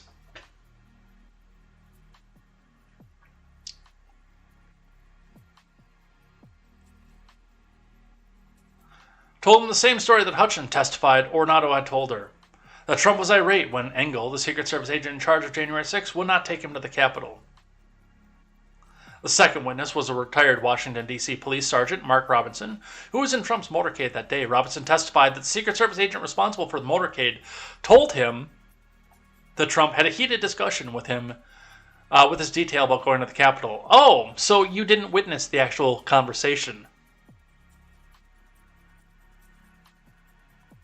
Robinson had added that he had been in over 100 motorcades with Trump and had never heard of that type of exchange before January 6th. Well, guess what? You didn't hear that one either.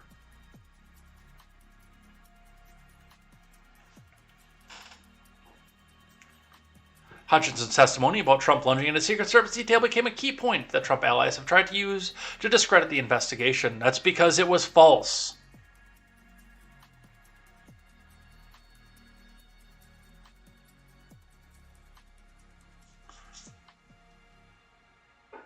California Democratic Rep. Zoe Lofgren, a member of the committee, told CNN that Ornato and Engel have both retained private counsel to engage with the panel. Yeah, they probably should, because there's probably going to be a charge for perjury somewhere in here. And never before seen videos, photos, and audio bring 187 minutes to life. Selectively edited, of course. So this is a circus, and by the way, it's coming back in September. So season 1 is over, and season 2 will be just beginning. What a joke. Apparently, according to USA Today, security cameras catch Josh Hawley running out of the Capitol during January 6 riots.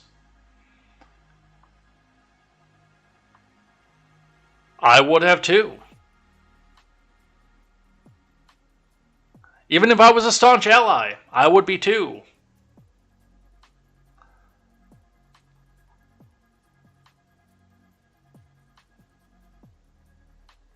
I don't see where the video is for this. Okay. Trump calls Mitch McConnell disloyal sleazebag as January 6 actions revealed. I mean, show me where the lie is.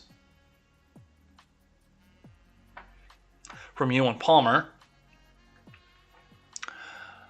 Donald Trump attacked Senate Minority Leader Mitch McConnell this week, calling him a disloyal sleazebag, after the January 6 House Select Committee played clips of him working to clear the Capitol during the Selfie Fest.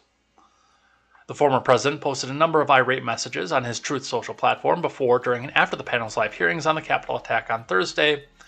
In one post, Trump appeared to react to never-before-seen footage of McConnell and Chuck U. Schumer telling then Secretary of Defense Chris Miller, calling then Secretary of Defense Chris Miller from a secure location on January 6th.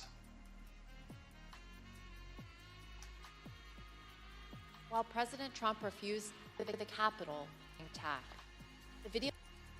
Get the building cleared, give us the okay so we can go back in session and finish up the people's business as soon as possible. Mr. Secretary and Senator Schumer, some people here in the Capitol Police believe it would take us several days to secure the building. Do you agree with that analysis? I'm not on the ground, but I do not agree with that analysis. So what is the earliest that we could safely resume our proceedings in the Senate and House chambers? The earliest we could safely resume? Here's my assessment, but I prefer to be on the ground.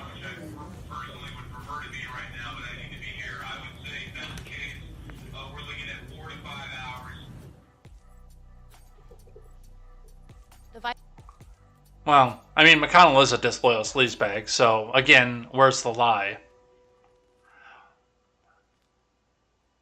But because we found no evidence from the FBI that there was a planned attack for any of this, I'm sure McConnell also had no idea what was going on at this. So the reaction that I see in this video clip that was selectively edited, highly edited, and cherry-picked,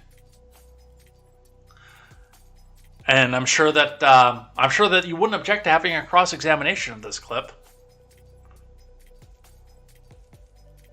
tells me that he was actually probably doing the right thing at the time.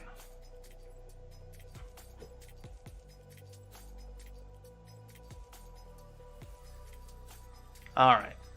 I think that is where we are going to call it. No, we're going to do Libs of TikTok before we do live chat for the day. So, if you are just lurking right now, get some of those comments in. Tell me what you thought about the news today, as we will watch this Libs of TikTok video, and then we'll go over the people who chatted in the live chat throughout the week here.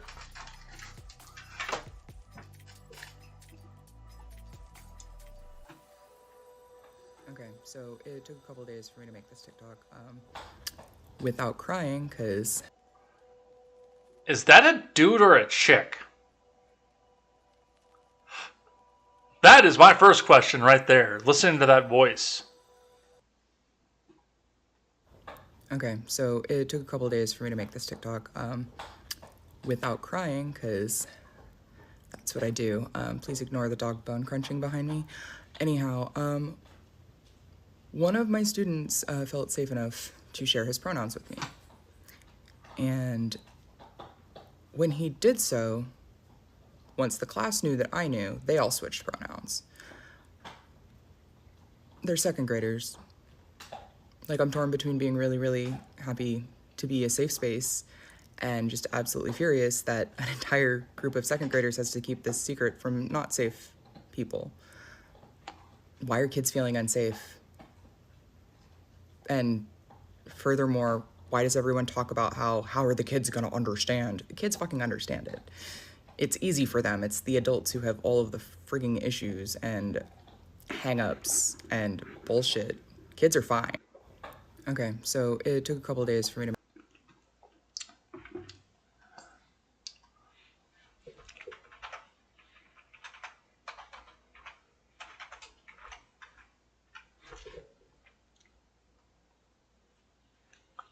Boy, what does this sound like here? As we celebrate Pride and the progress we've made over these past years, there's... Alright, you say... Funny, just this once, you're correct.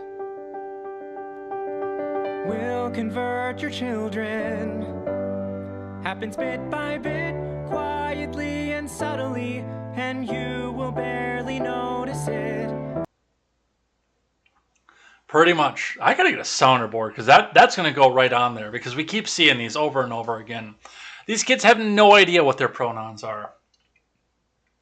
And once again, the biggest issue that I have come up with the pronoun thing is, how do you know?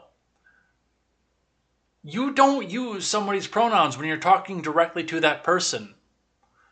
The most common time you use somebody's pronouns is when you're talking about that person behind their back.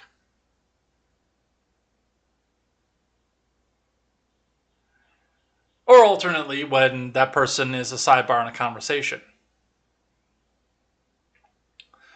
Like, you're sitting here, you're talking with Doug and Jamie, and Jamie is complaining about the fact that she feels fat today, and you look in and say, Jamie, you look hot. Doug, look at Jamie, doesn't she look hot? That's how you use pronouns in a conversation with somebody. But it's increasingly rare. You don't use them while you're talking to the person, under most normal circumstances.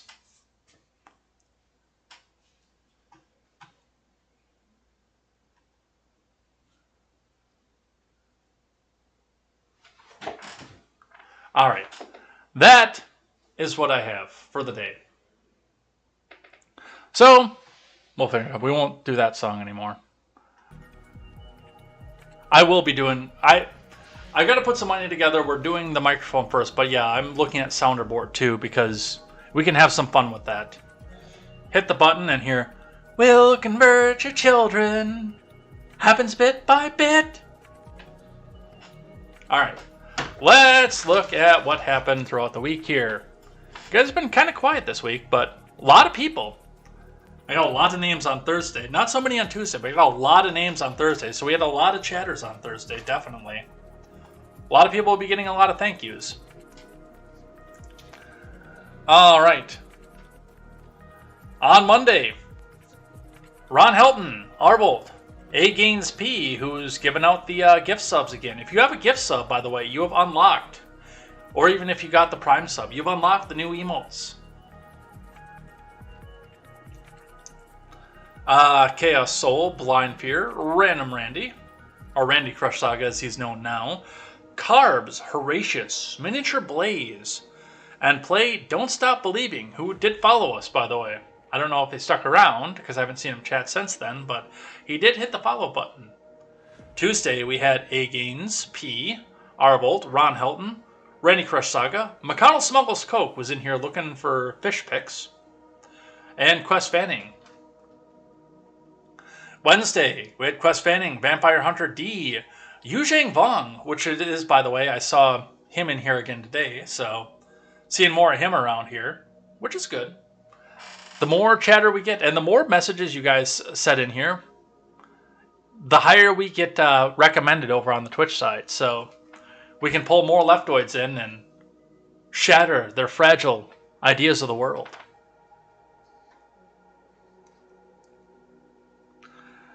We had Ron Helton, Damned Man, Quest Fanning, MK Ultra, Rvolt 24, Randy Crush Saga, and Horatius. Yesterday was a busy day. Look at all those names yesterday. All those people out here coming in here telling me how they feel about the news. I love it. I love going back and reading your comments afterwards too, by the way. That is my favorite part of the show. I can come in and I can do the finger snap and say, hey, puppy, and talk about AOC. I can use a McConnell voice. I can give my opinion and express what public policy should be, but nothing makes me happier than going back and seeing you guys' comments afterwards. And I use your comments to shape the show and keep going. It may not get addressed on the air, but you are definitely affecting the show. Yesterday, we had Ron Helton, Luke Wee, Nala Black, Audio Jack over on the Twitch side, 80s Kid, A Gaines P, Randy Crush Saga, Rvolt 24, KTZed, Blind Fear, Set of a Cantus Bear, and that was it. What do we have going on today? All the way back up to the top. Nephilim Ninja of Nibiru is here this morning. Horatius. The end of an era. Yes, the end of the January 6th committee hearings for this season. We'll be back next season starting in September. Quest Fanning is here. Back home from Michigan. That's me. CNN. The CNN sticker. A Gaines P is here. Morning. So Fauci and Biden have had or has COVID recently. Yes. Fully vaccinated. Taking all the precautions. Arvolt says, you know they're going to keep biting around until January 20th of next year. Biden. I don't know if they will or not. Because honestly, I think the best thing for their midterm prospects right now, as far as I know, would be him choosing to resign or die in office. Because the people who are running for the midterms are already trying to distance themselves from him. It's 50-50 for me on that one.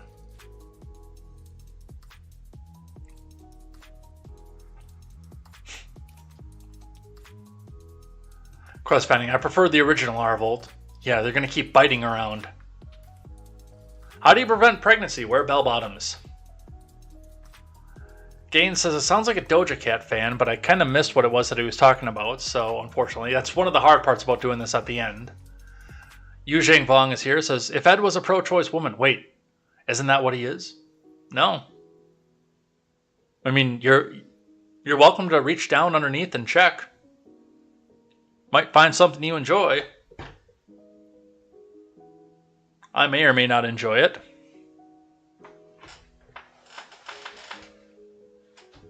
Quest Fanning, seriously, what's his neck size? 11 inches? I think I am a 16 and a half. Nephilim says, a bug blaster may be the salt thing. Yeah, those would both be, I believe, air rifles. Yeah, the bead blaster, the kid's toy.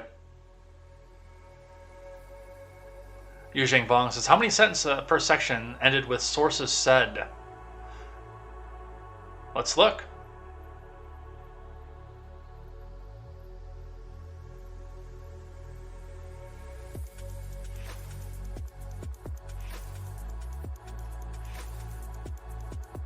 Is it this one?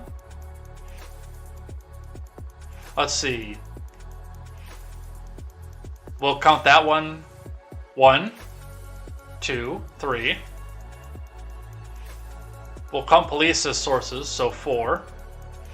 Spokesman said 5, 6, 7. 7 sentences in that first section ended with somebody, possibly a source, said. Quest Banning, rewind is not working well in the tunnels. What was the base congresswoman's name from 10 minutes ago? That was Congresswoman Spartz of Indiana. Luke Wee is here. Good morning. Favorite Empire says, poor communists talk to America same. Can we get a translation for that? Sorry, Favorite Empire, but I can't quite tell what you're trying to say here.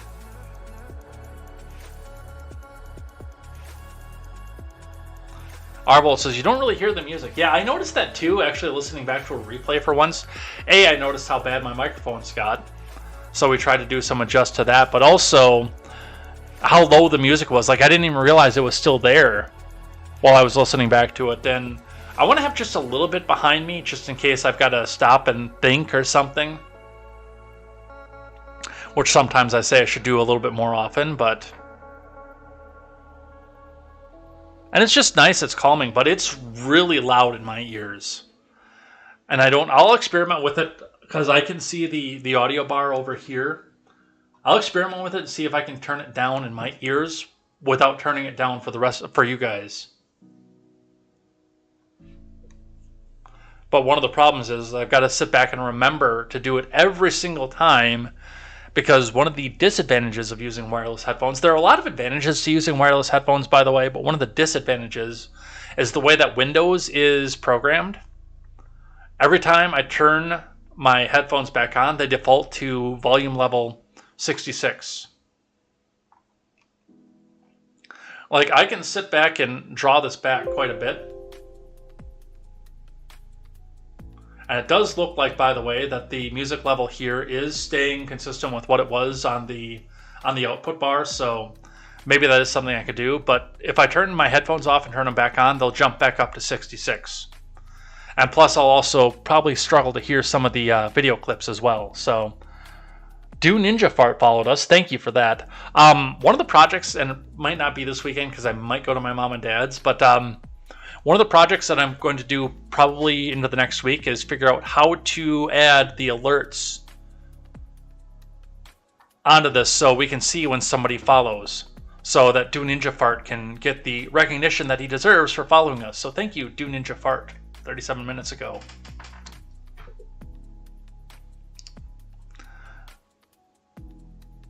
Oops.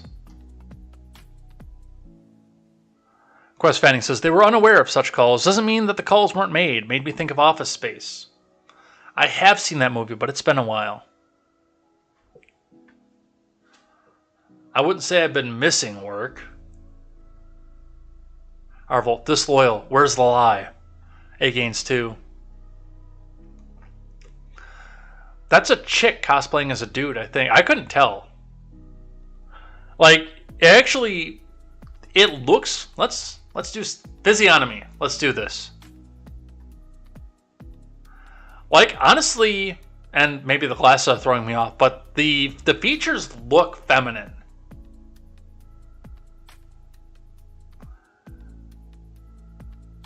Like, if you told me that this was a woman just looking, not hearing, I would believe you. with almost no problem whatsoever. The thing in the nose kind of freaks me out a little bit, but I mean, I would not question the femininity just looking.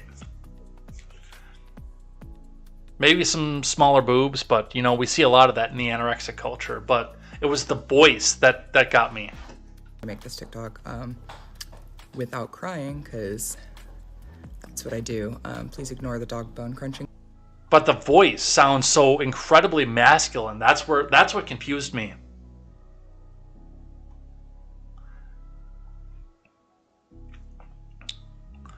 Quest Fanning says, that's a non-binary, but not a non-crinary. And says also, it sounds like the kids are trying to be supportive of a classmate, albeit in a misguided way. Arvolt says, kids don't understand. If you ask them if any of them are fire trucks, I guarantee several would say they are. Quest says, they're not an entire classroom of gender fluid kids. Arvolt says that needs to be a sounder. Yes. And by the way, if you guys do come in and subscribe or donate or anything, that does help me get to my goals of getting new microphone, new sounder board. I don't, because I have the full-time job, I don't live off your donations. I put your donations in a separate account and use those for equipment or the website.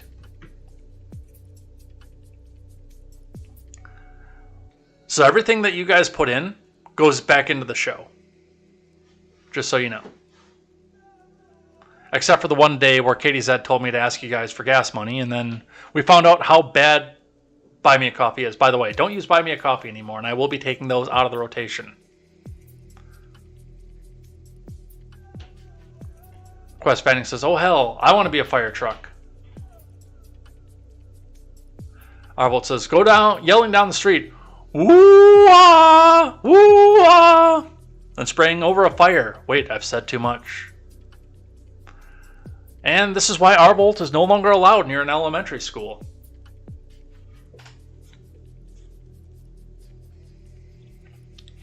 Quest says, yes, water.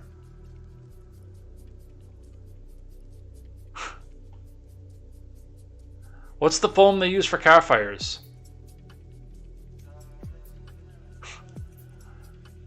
Yu Xingfang, African TV presenter voice.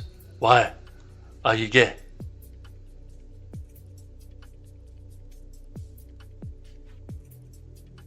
Gain says, I have an appointment. Have a great weekend, everybody. And Arvolt says, I think Favorite Empire's comment made some sense in context. I don't recall now.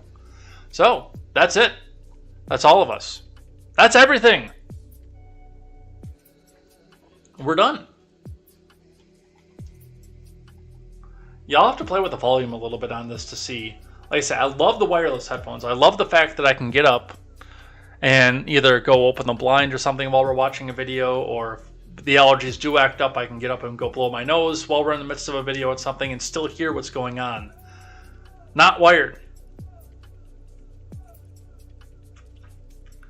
But the pain in the butt is when I flip the switch off and then back on, we're defaulted back up to volume 66.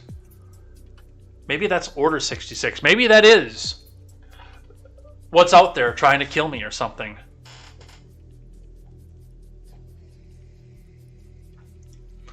But we're out of here. We're done.